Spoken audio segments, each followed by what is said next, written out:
তো ঈমান না থাকলে কি আমি নামাজ রোজা হজ করব? হ্যাঁ, নামাজি কাফের আছে, নামাজি বেঈমান আছে। আপনি তাহলে ঈমান নামাজ রোজা না শুধু? না না না, ঈমান অন্য জিনিস। অন্য জিনিস। ঈমান হলো মেইন বৃক্ষ। মির্জা গোলাম আহমদ কাদিয়ানী কি বেনামাজি ছিল? তার এখানে নামাজের দাগ আছে, আমি তার ছবি দেখেছি বইয়ের মধ্যে। তার মাথায় পাগড়ি আছে, তার বড় দাড়ি আছে, এখানে নামাজের দাগ আছে। কিন্তু মির্জা গোলাম আহমদ কাদিয়ানী কাফের। রাসূলুল্লাহকে টক্কর দিয়ে বলেছে আমিও নবী। নাউজুবিল্লাহ।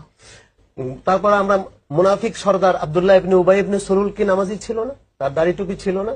যারা হযরত হুসাইনকে কতল করছে, এরা হুসাইনকে কতল করার আগেও নামাজ পড়ছে, পরেও নামাজ পড়ছে। যারা হযরত ওসমানকে কতল করছে, ওসমানের দরজায় তারা ছিল না, নামাজ পড়ছে না 40 দিন? কে নামাজ পড়ে নাই? সুতরাং নামাজ, দাড়ি, টুপি ঈমানের অলংকার হতে পারে, কিন্তু ঈমান অন্য জিনিস। রাসূলুল্লাহ বলেছেন লা ইউমিনু আহাদুকুম হাত্তা আকুনা আহাব্বা ইলাইহি মিন ওয়ালিদিহি ওয়া ওয়ালাদিহি ওয়ান নাসি আজমাইন। সুবহানাল্লাহ। পৃথিবীর সবকিছু পরিষ্কার। নিজের জীবনটার চাইতে যতক্ষণ আমাকে বেশি ভালো না বাসবে, ততক্ষণ সেটা ঈমানদার নয়। সুবহানাল্লাহ। পরিষ্কার কথা।